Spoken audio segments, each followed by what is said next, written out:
Hello, everybody.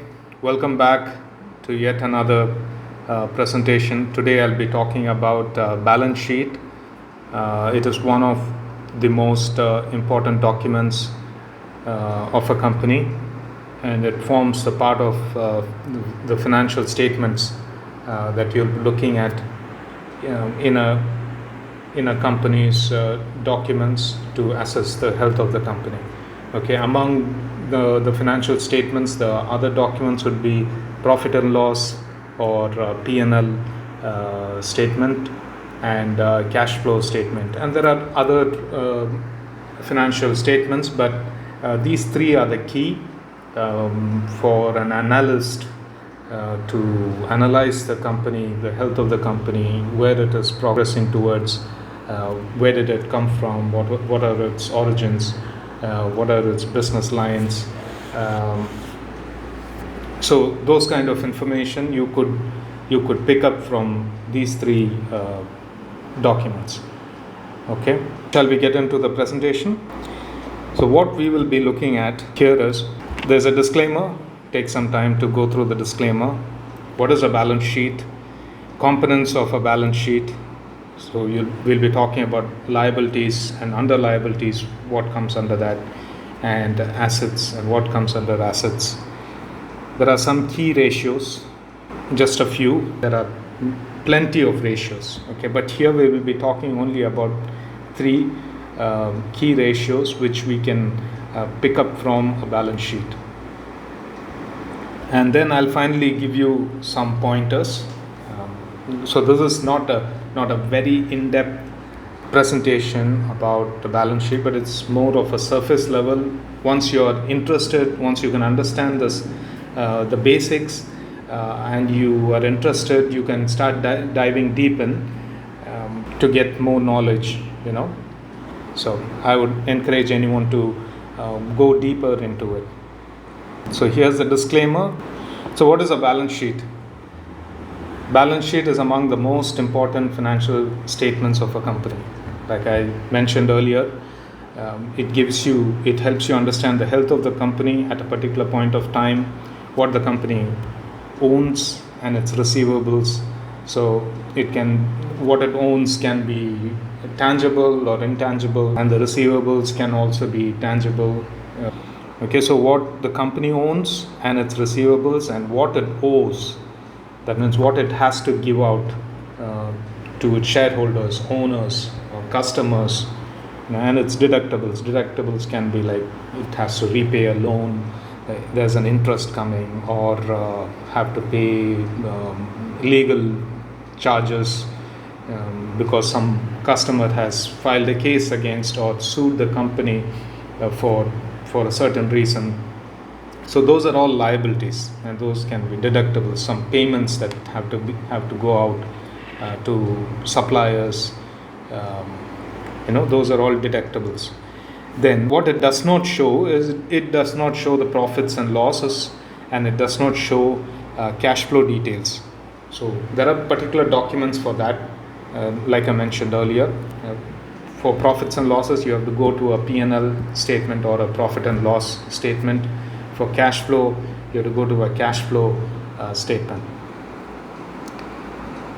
So balance sheet, basically an analyst would look at a balance sheet in a different angle. For him, a surface level information is sufficient for him to analyze the company.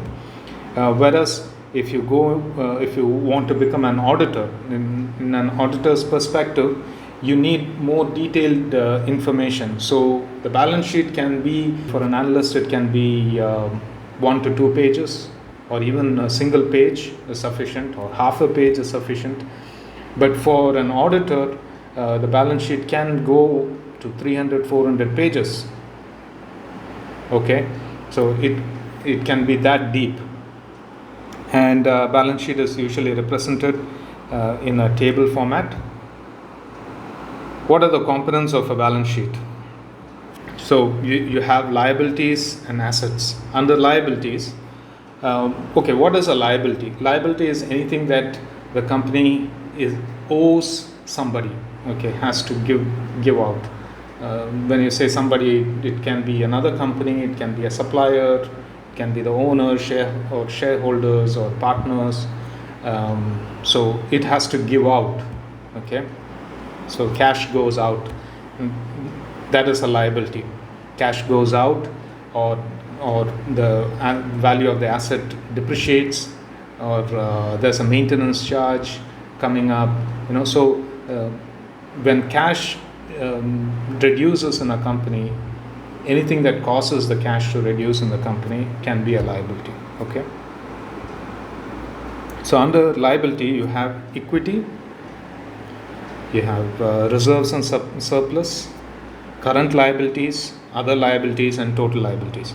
Okay, so equity can be said in different, can also be known in different names, like share capital or capital. It always belongs to the owners or shareholders or partners. They're all treated as one entity. This group of people, owners, shareholders, partners, they are separate from a company, and a company is separate from a company management. Company management is separate from external entities. Okay. So when you talk about a company, company is basically a cash cow. So they receive capital from owners, so they are liable to give it back. Okay, and they have to generate profits, and that profit should again be either utilized by the company to grow, or it has to be paid to the owners.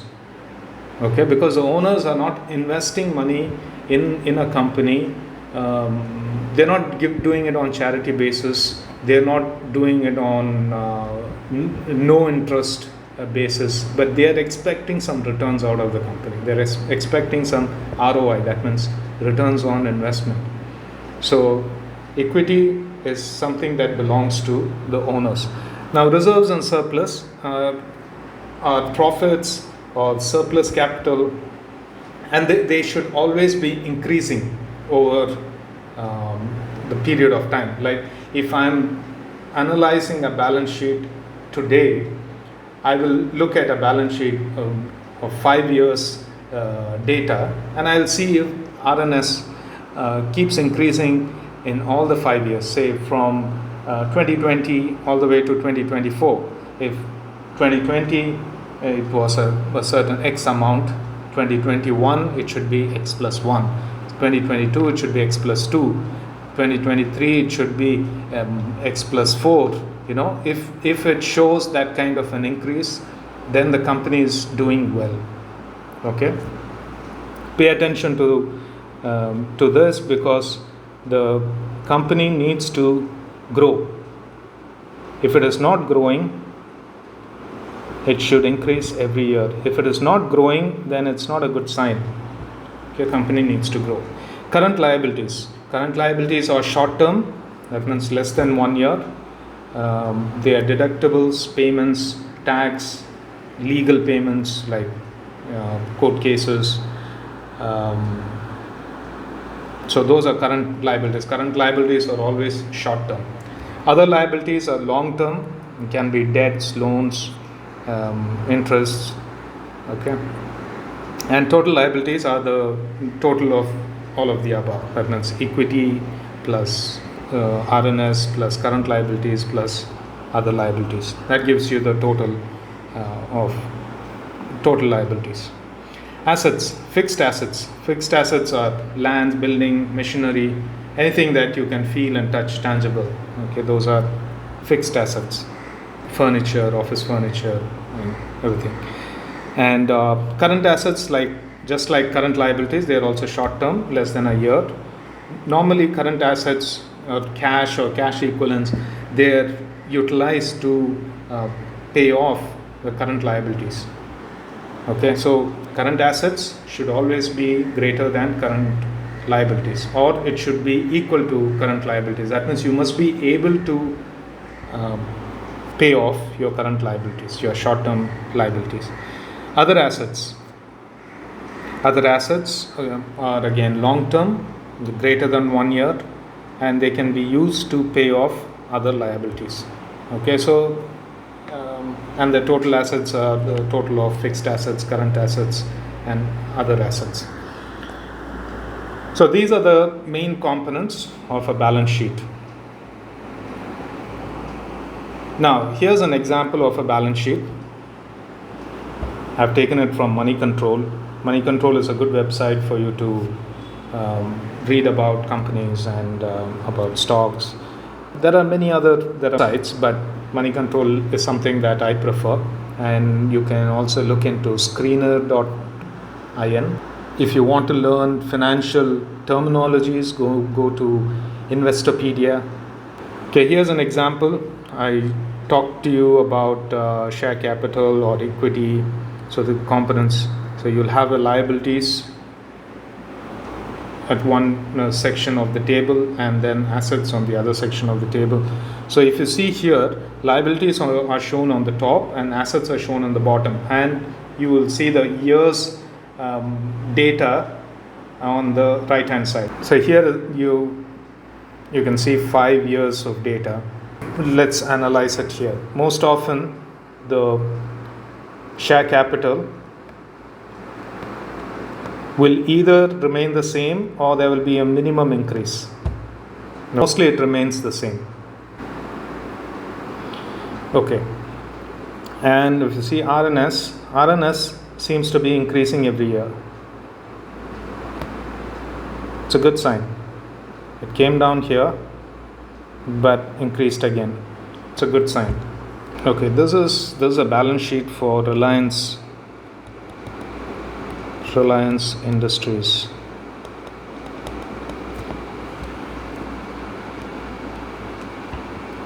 It's a good sign that there is some increase here. Other liabilities. So if you see other liabilities, that also has increased. That means the company has been taking debts over the years. Okay, and every year they have increased their debt. Now, debt is always treated as a risk. If you know how to manage the debt well, then your risk will be balanced. If you can't manage the debt well, then your risk will be very high. Okay, so low risk, medium risk, and high risk. When you see any financial investment related documents, they will always tell you, if you invest here, it's low risk. If you invest in this stock, it is medium risk, or in that particular stock, it's a high risk. So when it comes to debt, look at how much debt the company is having, and if it is too much, then it could be a high risk. Then you see the fixed assets. Fixed assets also have increased over the years. That means the company has been growing. Okay, they've been acquiring new machinery. They've been building new buildings. Branching out. So it's a good sign again. The current assets have increased over a period of time, over the years. Okay, in the 5 years. Other assets also, they've shown increase. And if you notice, the total liabilities and total assets will always be the same. Okay, will always be the same. That's why it's called a balance sheet.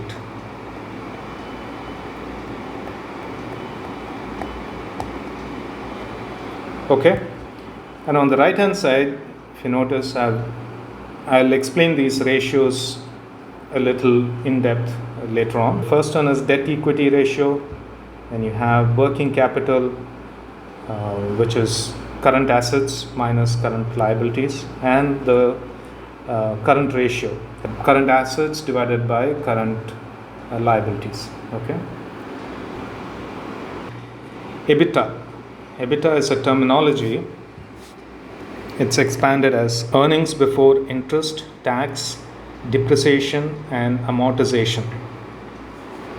For analysis, only EBIT EBIT is considered. Okay, that means this is your revenue, total revenue plus, you know what depreciation is. Depreciation is decrease in the value of something that you have. Okay, like say a machinery. Over the years, the machinery's value is going to come down. It's not going to be the same. So that is depreciation.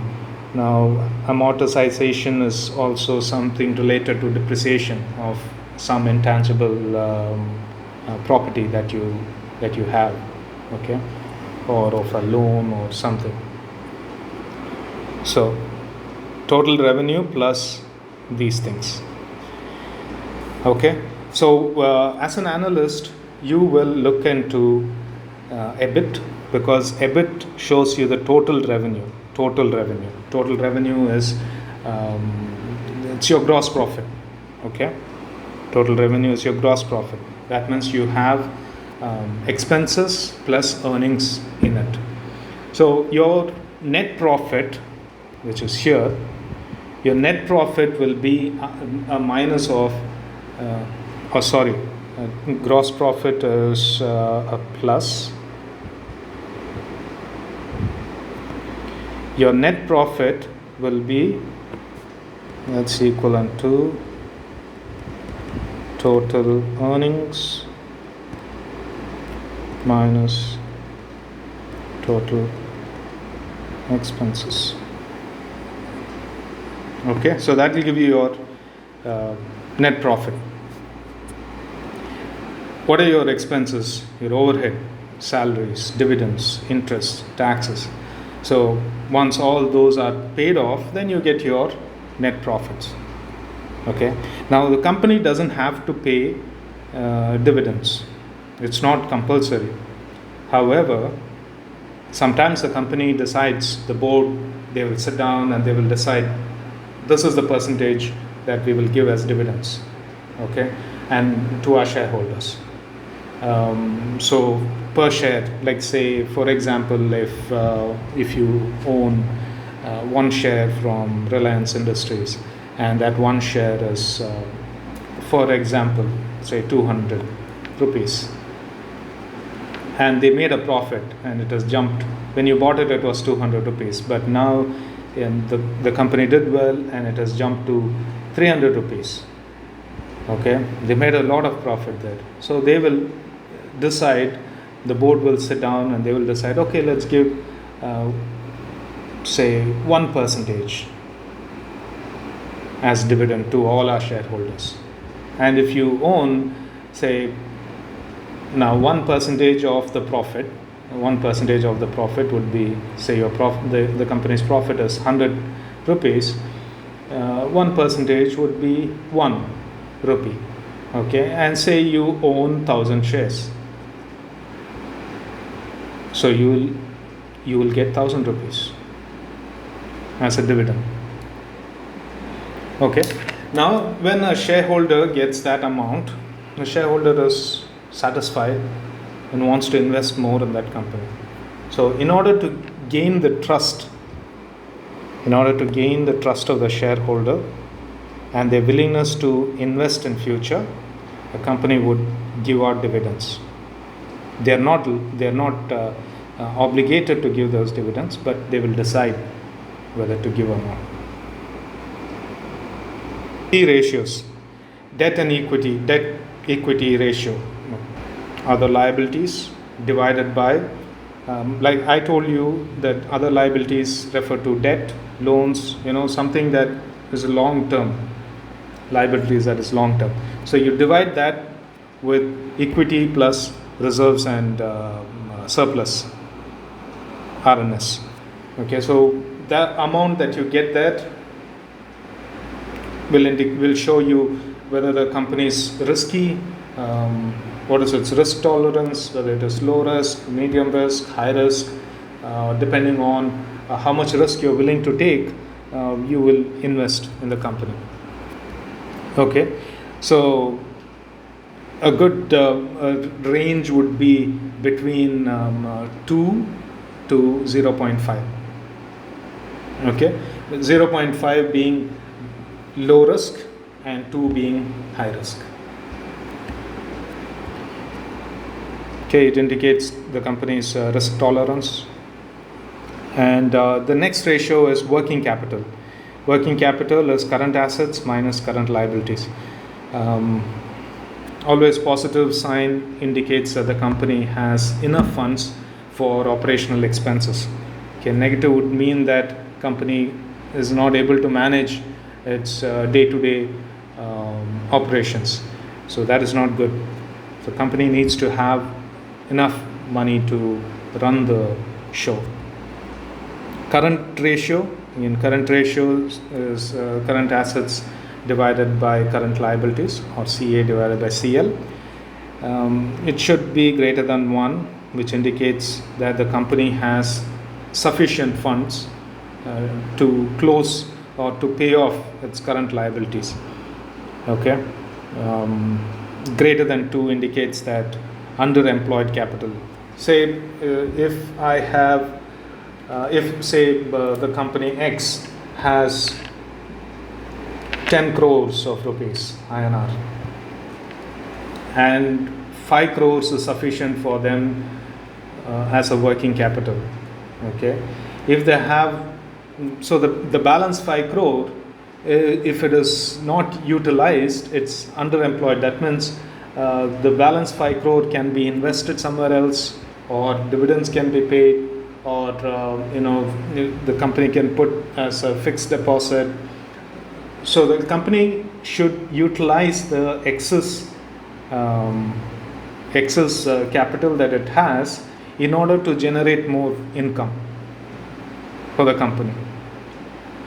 Okay, so if it is if the ratio is greater than 2, it's not a good sign, because the company has not got new ideas, new plans, or they are not growing, they are not investing, they are not working out on their R&D or research and development. So it's a tricky place that a company can be. Okay, so always a ratio between 1.2 to 2 is generally accepted. Key points to consider in a balance sheet: compare 5 years balance sheet data. RNS should be increasing every year, like I told you. Total assets should always be equal to total liabilities. Okay, it's a balance sheet. All financial statements, including balance sheet, must be made available by the company that goes public. When you say a company goes public, that means they are no more a private company, but they have gone into a stock exchange, registered in a stock exchange, and invited the public to invest in the company. So they have investors pouring in their funds in order for the company to utilize those funds, generate profits, and give the investors some returns. Okay, so if the company is doing well, the investors are doing well. If the company is not doing well, then the investors are not doing well. Okay, so in order for investors to make informed investment decisions, the company has to make available all its financial statements. It should be publicly available, and what they are doing, what are their plans, their goals, and their vision for the future. Okay, company management, owners, shareholders, partners should be treated as separate entities. RNS, including profits, should be considered a liability because it does not belong to the company. Company is liable to pay its owners. Then the sources of funds: debt and the capital, or owners, shareholders, partners, capital or equity. So those are the sources of funds. And then as years go by, and once they start making progress, then the profits also comes back into their coffers, and they can start investing or progressing with new projects. And I told you about the difference between how an analyst looks at the documents and how an auditor looks at the documents. Analyst would just see a surface level, whereas an auditor would look deeper into those financial statements. Pay attention to the key ratios such as debt equity ratio, working capital, current ratio. Research well about the company before investing your money. In addition to balance sheet, read profit and loss statement, cash flow statement, and market news about the stock to discern well before investing. Okay, so here ends the presentation. I might be speaking too slow for many of you. Don't hesitate to increase the speed to 2x and listen to it. Feel free to ask me questions. I will try to clarify them and I'll share new information as and when I get it. Okay, thank you.